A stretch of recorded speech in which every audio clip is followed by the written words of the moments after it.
My number one reason that I love Taiwan was absolutely, unequivocally, the people. We have lived in a lot of countries over the last 8 years. There was something unique in every country that we've lived in, but there is just something about Taiwan, hands down, in their people that made our experience really beautiful. All right, this is a long time coming. We owe you an apology, Taiwan. So the reason we're making this video now is a lot of you reached out to us during Chinese New Year. Lunar New Year. We don't know what to call it anymore. We really appreciate you reaching out to us, and that made us realize that some of you don't know that we left Taiwan over the summer and now we're back in the US. Surprise for some of you. In this video, we're going to tell you why we left and what we've been up to and if we plan on returning, so stay tuned. In the meantime, we would like to welcome all of our new viewers. That's Leah. I'm Justin. Hi. We make videos to show you what our life has been like since we decided to get up, get out, and get gone. Taiwan was our home for 4 years. It was not easy to leave because there's so much about Taiwan that we absolutely love. And if you've seen any of our other videos, you know the number one thing we're going to say that we love about Taiwan. The people. Always the people. Always the people, yeah. We kind of just got really familiar and comfortable. And Taiwan just offered us so much of what we loved about life. Nature. Okay. There was conveniences. Don't even get me started about the 7-Elevens and the, I've already forgotten the name, the blue store with the bell, with the ring. Family. Oh my gosh, Family Mart. Yeah. You were so fired. What else about Taiwan did you love? Taiwan did save my life. That is so true. And you might think that might be the number one reason of why we love Taiwan. That's great, but it really is. People, the nature for me, I've never felt more physically secure, like safe anywhere.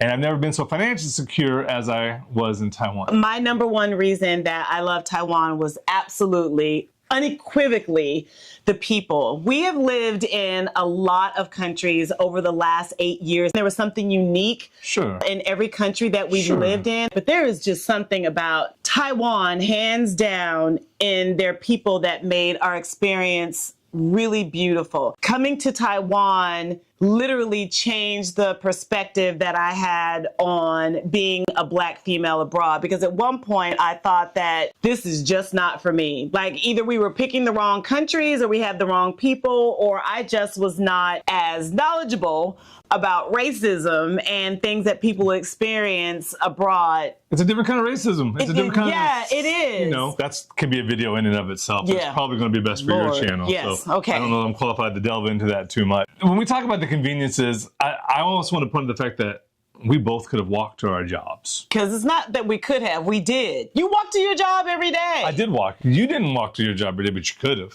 That way. Listen, that Taiwan heat, that is one thing that I will not miss. That's one thing I do miss. That heat was something else. Because I did walk in the winter. You did. But the winter weather in Taiwan is summer weather where I live in the United States. But I want to make sure that this video is put out onto the interwebs to talk about how much we absolutely love and adore Sunday. Sunday was our recruiter who found us our jobs in Taiwan, but essentially, like, she's family now. She's family. Like, she's written into the will.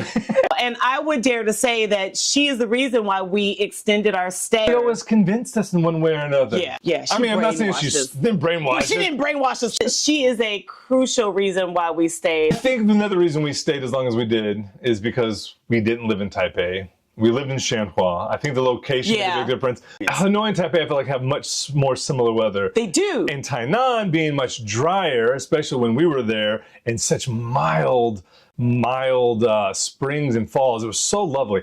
That had a lot to do with it. And being out in Shanghua, having the landlords that we did, we had the best landlords. Not foreigner living in Taiwan has great experiences with a landlord. She and her husband were amazing. All this joy that we're effusively sharing with you, you might think, well, then why did you leave if you loved it so much? I would have stayed forever, probably. I really didn't have any reason to leave, other than the fact that wherever she goes, I go. It's lovingly. I go where you go. I feel like the soothe is for you more than it is for I'm me. just keeping my eyes on you so you know you don't swing on a brother. I'm just trying to make sure I got my eyes on your hands and feel the movement. That's called safety and security, right? Seriously, I'm here because you're here. And I'm here because you sold me on this Pacific Northwest area. I live in the very best state in America, where you wake up in the morning and you see a mountain, and then in the background there's a Cascade Mountains, and we are a short drive from Mount Rainier. We've been on the mountain a couple times this year before it got too cold. If Justin had his choice, he'd be up there every day. I would live on that mountain with an igloo. I'd build an igloo and live there if you'd let me. I have come home for a different reason. Many people, when they go home, they either they're burned out from teaching, they just can't handle the cultural differences, they don't know how to adapt. And I would love to be able to give you this long drawn out story, but simply put, I was absolutely terribly homesick. We usually have about a month to come home to spend time with family. That is my mom, my sister, my friends, my children that live all in different states. And to put that together in such a short amount of time, I just felt like it's not enough. I wanted to come home to be able to love and hug and kiss on them. There are things about American culture that I miss. Probably wouldn't make sense to you, but I'm gonna share it in this video anyway.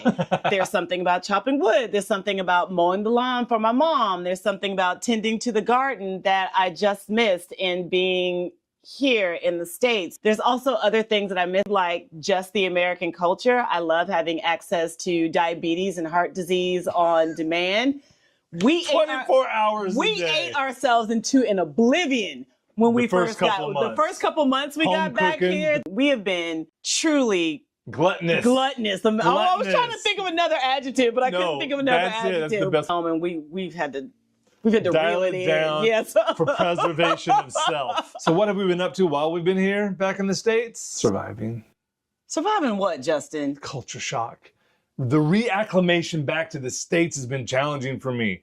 You just stepped right into your old role. You just started driving your car again. You started being with your family again. You took up your old job. It's like you never left. You just stepped right back in. Me, I'm a foreigner in a foreign land in my own country because I've never been to the Pacific Northwest.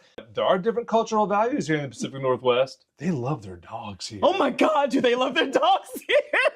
I mean, I love dogs too, but I feel like our neighbors judge us like, where's your dog? It's a Tacoma. I was going to say, maybe it's the city that we lived in. Listen. Matching outfits. They have on glow-in-the-dark necklaces so that you can see the dog when it's out walking, as if you don't see the human being that's attached to the leash. Because they're wearing a matching glow-in-the-dark collar as well. So while I didn't think there was much of a reason to come back to the States for me, Leah did sell me on an idea. She had a plan for me. She made an agreement that if we come back to the States, I could be a stay-at-home house husband. Can we normalize that men can be house husbands without thinking that it's emasculating them or something? I mean, Justin has been the most amazing house husband. There's something really wonderful about coming home to have your laundry done and to have errands taken care of, grocery shopping, paying bills, all of this stuff that women have typically... Stereotypically, it's your role. Even if you do work for some reason.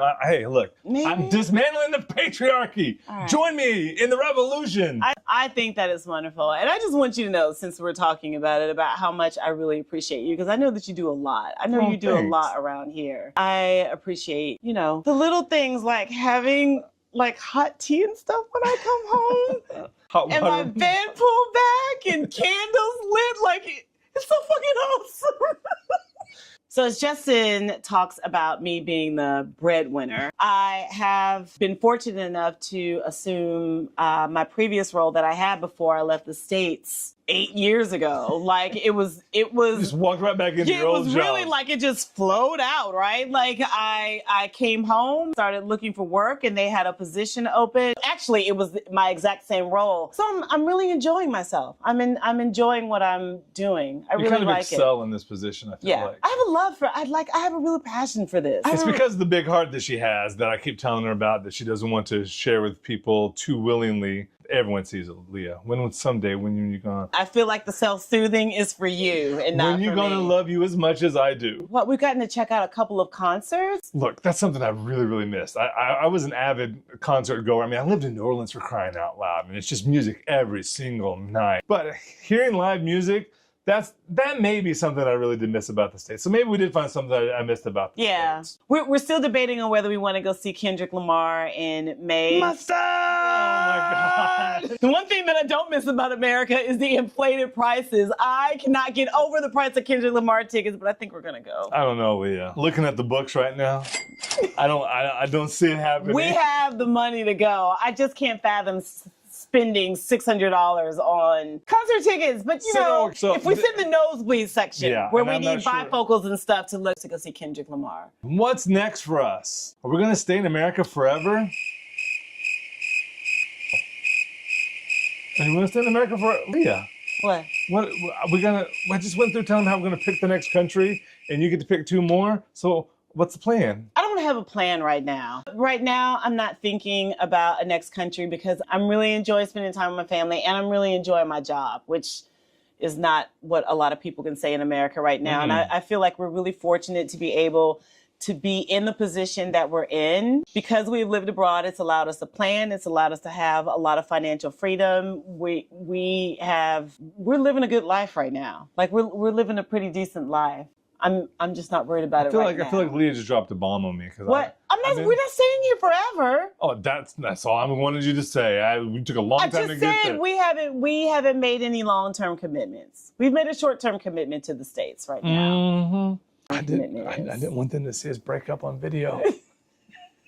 Since everyone reached out to us over the holiday and wanted to know what we were doing for the new year and where we were at, and hey, when can we come visit you in Taiwan? And I'm like, we should probably keep making videos about Taiwan because we have a lot of footage. We have a lot of ideas, and we still want to share with everyone that we know and those that we don't know personally how wonderful Taiwan has been to us and what a great place it would be for them to visit if they'd like to, get up, get out, and get gone. Showing people that we've met abroad what it's like living in the States. I think there's an opportunity here to share with you what our life is like now that we're back in the States and what it looks like to be living in America under the current political climate in which we're in right now. So you're about to make a whole bunch of trauma videos? Is that what you're about to say? I think I'm going to work and process my trauma through making videos for others without traumatizing them. That was good. Was that good? I'm going to look forward to seeing that. Me too. Before you watch our next video, I have a question for you. When was the last time you did something for the first time? Like confessing and apologizing to having ghosted an entire country without the intentions of hurting no one's feelings. Do you feel like you cheated on Taiwan or something? I do. Yeah, that's a good way of putting it.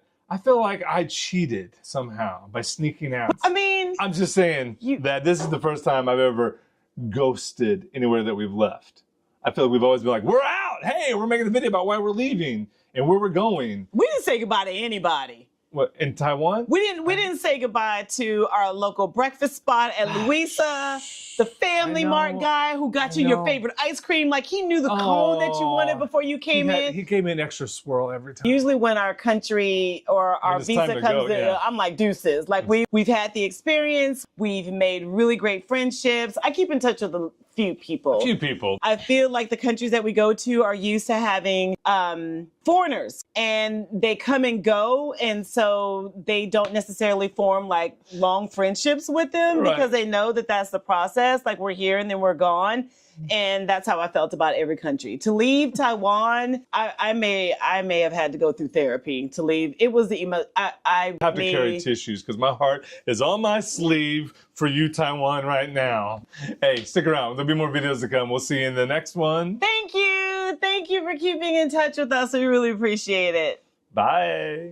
This is actually not the spot that we had planned on originally going, but it was so beautifully orchestrated when we were driving by. It was emotional for me because they almost risked death with every dance step that they took. What happens when you're a performer and you do make a mistake because of the height of those stands of which they dance upon, but then the shame, the loss of face. They have to take you out back and shoot you afterwards, I'm pretty sure. You ruin your family name, you ruin your own reputation, you just don't dance again, that's it. It's too scary. 如果你也想成为下一位爆红创作者，请打开下方资讯栏连结，一起来投稿吧。